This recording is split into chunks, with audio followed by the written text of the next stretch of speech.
The wheels of my suitcase echoed eerily through the empty halls of the airport. It was just past midnight when my flight landed, 2 days earlier than expected. A mechanical issue with the project had cut the business trip short. A rare stroke of luck, I had thought. I was eager to surprise Claire with my early return, to spend a couple of extra days just with her before diving back into the relentless grind of my job. The drive home was quiet. The streets of our usually bustling city were nearly deserted, bathed in the soft glow of street lights. I parked in the driveway, noticing that CLA's car was there but not in its usual spot, slightly skewed as if hastily parked. A small frown tugged at my lips, but I brushed off the odd feeling as I unlocked the front door. The house was dark and silent, save for a faint rhythmic creaking from upstairs, almost imperceptible but unmistakably there. I left my suitcase by the door and padded softly up the stairs, my heart beginning to race with a mix of anticipation and a creeping dread I couldn't quite place. As I approached our bedroom, the muffled sounds became clearer, voices. My heart sank. The door was ajar, a sliver of light casting a long shadow across the hall. I paused, every instinct screaming at me to turn back, but I pushed the door open. The scene before me was like a physical blow. Claire and my boss Mark, tangled in the sheets of our bed. The shock rooted me to the spot, my mind reeling, unable to utter a word. They hadn't noticed me yet, lost in their betrayal. How could you send me away? And then I finally managed, my voice a mix of fury and disbelief. Mark's head snapped up, his expression one of sheer panic, while CLA's face crumpled into a mask of shame. Jack, I snapped, cutting her off, the cold fury settling in my veins. I felt betrayed, humiliated, but more overwhelmingly, I felt furious. The kind of fury that could drive a man to ruin. They scrambled apart, words tumbling over each other. Apologies, excuses. Please. I barely heard them. A terrible plan was already forming in my mind. A way to make them pay for the deception, for the humiliation.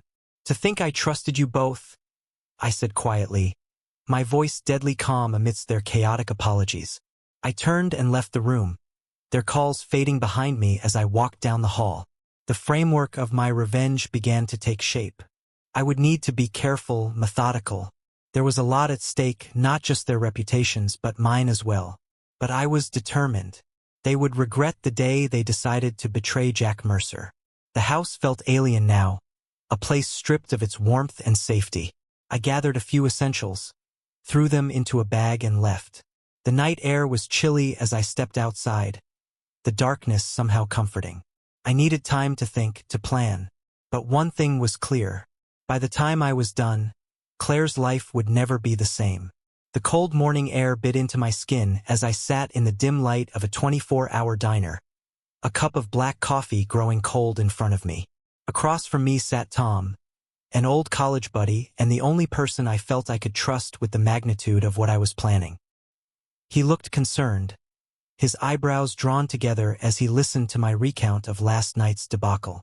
Jack, are you sure you want to go through with this?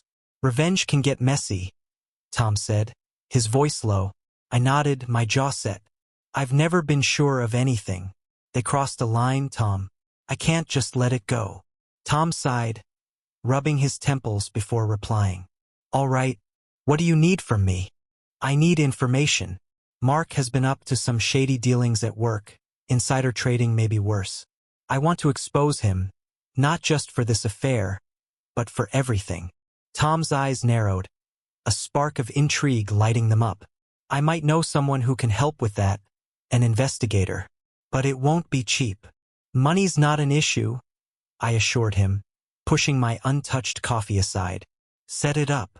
As Tom texted on his phone, arranging a meeting, I turned my thoughts to CLA. Hurting her wasn't just about revenge. It was about reclaiming some semblance of control over my shattered life. I needed something that hit hard, something that would tarnish her seemingly flawless image. A plan began to form. As Tom snapped his phone shut, he'll meet us tomorrow early morning at his office. He's discreet, one of the best. Thanks, Tom, I said, feeling a grim satisfaction settling in. There's one more thing. Claire's charity event next week. I think it's time her little embezzlement becomes public knowledge. Tom raised an eyebrow. Embezzlement? A bit from the charity funds. Not much, but she's been covering it up for months. I've got the bank statements and emails to prove it, I explained, the words tasting bitter on my tongue. Damn, Jack, you're playing with fire, Tom replied, but he was already pulling out his phone again, probably thinking of someone else who could help with the public exposure. We parted ways with a plan in action. As I drove away from the diner, the first light of dawn was breaking across the sky, casting long shadows on the road ahead. I felt no joy in these proceedings, only a necessary resolve. If all went according to plan, by next week both Mark and Claire would feel the full consequence of their betrayal. As I arrived at my temporarily rented apartment, my phone buzzed. It was a message from an unknown number, simply saying, "We need to talk." See, Claire's plea for dialogue was the last thing I wanted. I stared at the message, then locked the phone and placed it on the table. She would have her chance to talk, but not on her terms. The game had changed and I was now holding the cards. This was just the beginning. The early morning fog clung to the city streets as I made my way to the investigator's office. The nondescript building was tucked away on a quiet side street, a place you'd miss if you weren't looking for it. Tom was already there waiting by the door with a man whose presence was as unassuming as the surroundings. "Jack, this is Mike. He's the best in digging up dirt that's meant to stay buried." Tom introduced us with a nod. Mike, a middle-aged man with sharp eyes and a firm handshake, greeted me. "Heard you got a situation that needs handling discreetly," he said, leading us into his office. Once inside, I laid out everything.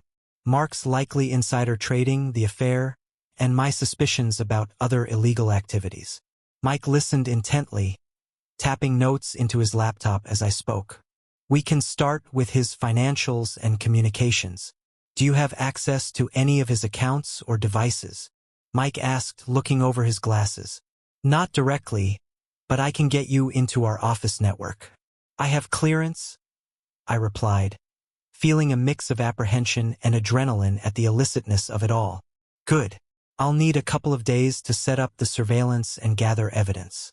"If he's as dirty as you say, he won't be clean at work either," Mike said confidently. As I left the office with Tom, my phone buzzed.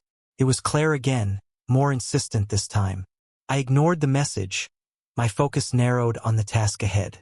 Later that day, I visited the venue of CLA's upcoming charity event, posing as an anonymous donor.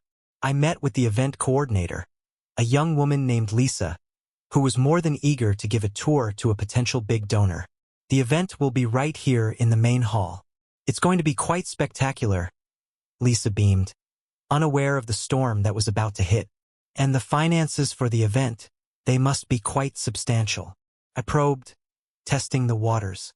Lisa nodded, pulling out a tablet to show me the budget. "We are very transparent with our funding. Everything is accounted for down to the last penny."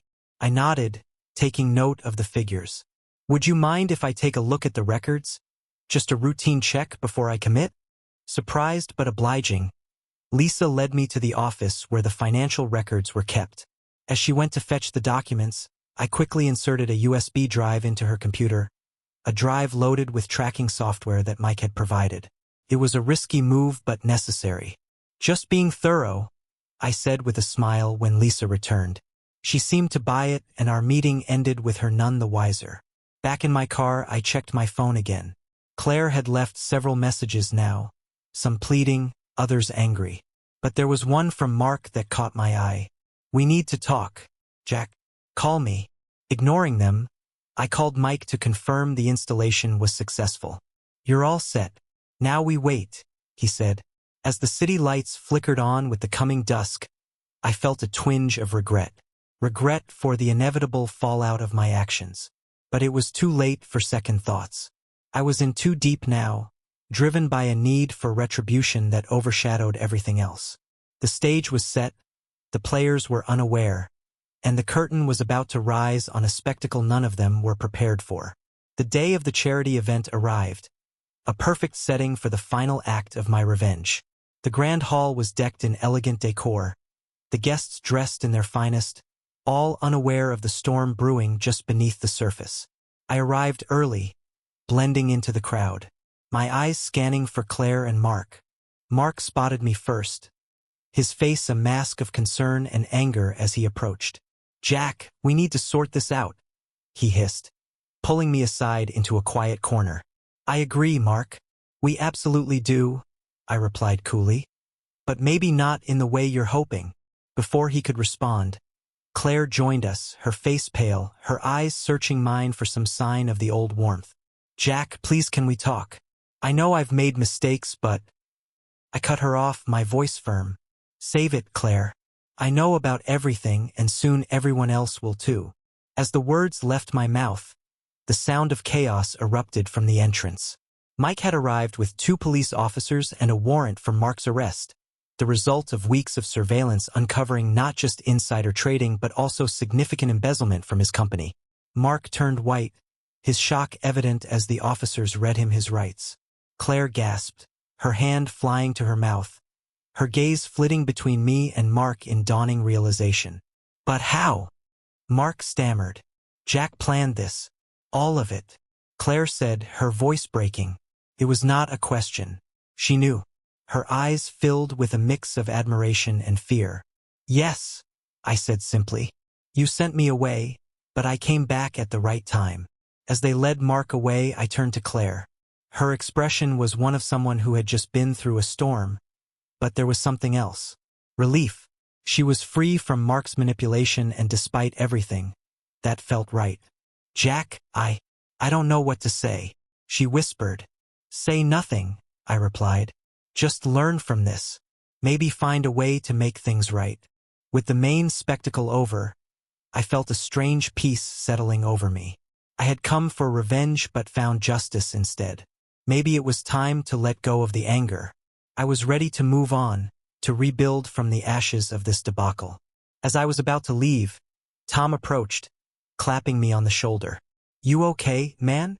"Yeah, I think I finally am," I replied. Just then, my phone buzzed. It was a text message from an unknown number. I opened it and my breath caught. The message read, "Impressive work, Jack. Ever thought of using those skills for something bigger? Meet me tomorrow. Let's talk."